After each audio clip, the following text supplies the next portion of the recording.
हरे कृष्ण।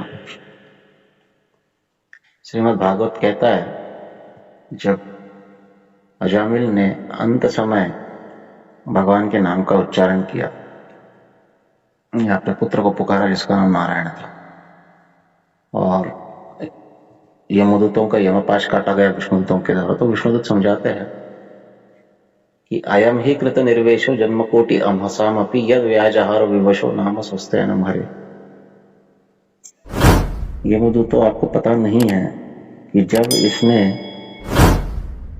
भगवान का नाम का उच्चारण किया, यद व्याजहारो विवशो, विवश रूप से नाम स्वस्त्ययनम हरे है, हरि नाम का उच्चारण किया, तभी उसके जन्म कोटि अमहसामपि कृत निर्वेशो, कोटि कोटि कोटि जन्म के जो पाप है वो नष्ट हो चुके हैं। कृत निर्वेश, जन्म कोटि अमहसामपि, कई करोड़ों जन्मों के पाप, अनगिनत जन्मों के कर्म जो है उसको हम ढोते रहते हैं। हमारा इस भौतिक जगत से संबंध अनादि काल से,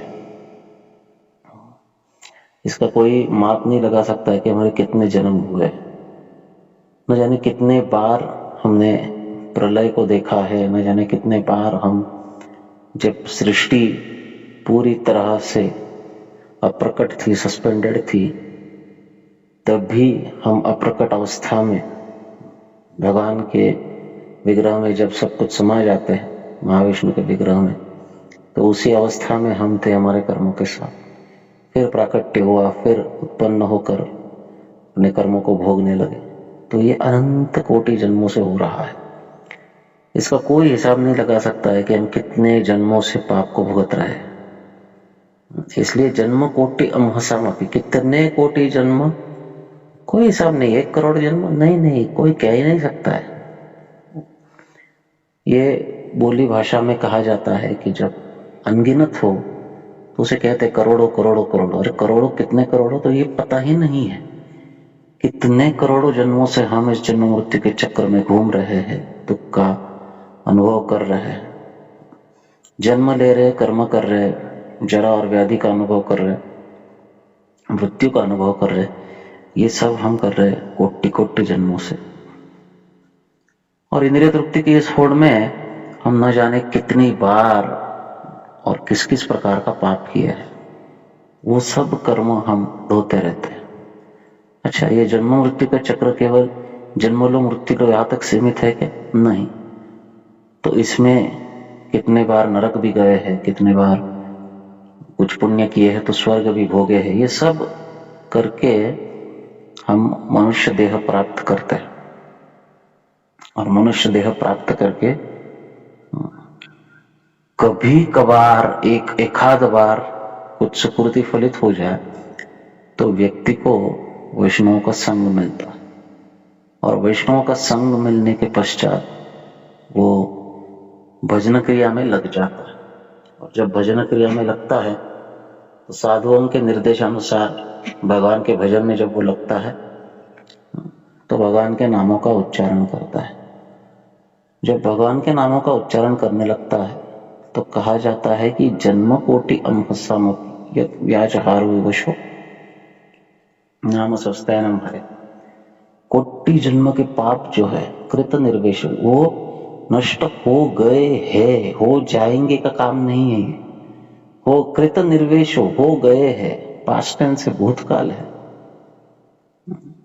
तो जिस क्षण हम भगवान के नाम का उच्चारण करते हैं, जानते हुए अजानते हुए, सांकेत्यम परिहास्यम वा स्तोभम हेलनम एव वा, किसी भी रूप से हम अगर भगवान का नाम लेते हैं, संकेत में लेते हैं, हेलना से लेते हैं, उसी क्षण हमारे सभी पाप कर्म जो है वो नष्ट हो जाते हैं। ये पाप भगवान के नाम के सामने टिक नहीं सकते, कोई भी पाप टिक नहीं सकता है।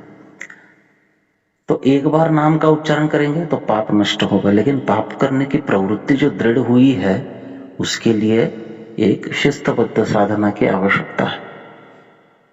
भगवान के नाम से ही वो नष्ट होगा, ये पाप करने की प्रवृत्ति जो है ये भगवान के नाम से ही नष्ट होती है, अन्य कोई साधन से नष्ट नहीं हो सकती। इसके लिए भगवान का नाम ही चाहिए, लेकिन तब नाम की साधना करनी होगी और तभी हमारे पाप करने की जो प्रवृत्ति है ये नष्ट होगी। पाप करने की प्रवृत्ति जब नष्ट होगी, देखिए अजामिल को विष्णुदूतों ने आकर यमपाश काटा, लेकिन अपने साथ ले नहीं गए, उसे एक चांस मिला, फिर वो सब कुछ छोड़ दिया, सब पाप करना छोड़ दिया और पाप करना छोड़कर जाकर हरिद्वार में भजन किया और भजन करते करते ही उसका देह त्याग हुआ। तो भगवान के धाम से विमान आकर उसे ले गए। तो पाप का नष्ट होना और हमारे जीवन के अभिष्ट सिद्धि को प्राप्त करना ये दो अलग कार्य है। अभिष्ट सिद्धि का अर्थ है कि जो इच्छित वांछनीय सिद्धि होनी चाहिए वो है भगवत धाम की प्राप्ति, कृष्ण प्रेम की प्राप्ति, और वो होती है एक क्रमबद्ध, एक शिस्तबद्ध साधना का पालन करने से। तो नाम का अनुसंधान या नाम की साधना जब हम अच्छी तरह से करते हैं एक गुरु के निर्देश के अनुसार, विम्सिकली कभी भक्ति करेंगे तो ये डिस्टर्बेंस क्रिएट करता है। क्या डिस्टर्बेंस क्रिएट करता है? तो कहा गया है श्रुति स्मृति पुराण आदि पंचरात्रिक विधि विना ऐकांतिक हरेर भक्ति उत्पातात एव कल्पते।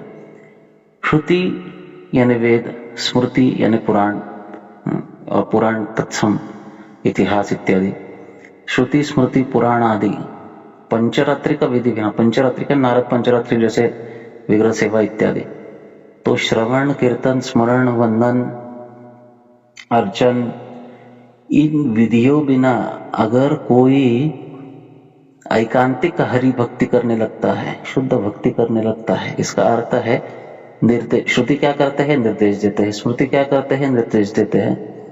ये कहाँ से प्राप्त होते हैं निर्देश? हमें गुरु के माध्यम से प्राप्त होते हैं। ग्रंथों को पढ़ने से हमें निर्देश प्राप्त होते हैं, लेकिन ग्रंथ डायरेक्ट पढ़ेंगे तो कुछ प्राप्त नहीं होगा। जब ग्रंथ में दिए गए रूपा जी के तात्पर्य पढ़ते तभी तो हम समझते हैं ना कि ग्रंथ में क्या कहा गया है।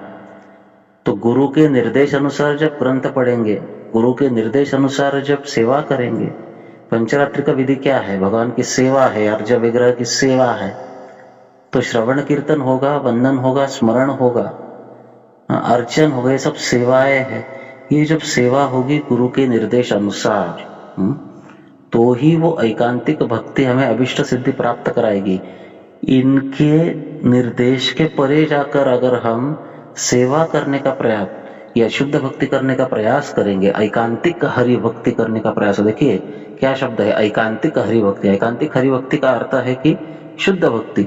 तो शुद्ध भक्ति भी अगर गुरु के निर्देश के परे जाकर करने का प्रयास करेंगे, पढ़ने के बाद, सुनने के बाद अगर हम ये जान लेते हैं कि नहीं नहीं इस प्रकार से शुद्ध भक्ति की जाती है, अन्याभिलाषता शून्यम ज्ञान कर्मादि, इस प्रकार सब सुनने के बाद, और फिर हम सोचते कि अभी हमें गुरु की क्या आवश्यकता है, अभी हमें भक्तों की क्या आवश्यकता है, गुरु के आदेश पालन करने की क्या आवश्यकता है, मंदिर जाने की क्या आवश्यकता है, जैसे तैसे हमें तो पता चल गया है कि भक्ति कैसे करनी है। अगर हम करने लगते हैं तो कहा गया है उत्पातात एव कल्पते। तो शुद्ध भक्ति भी उत्पात करती है।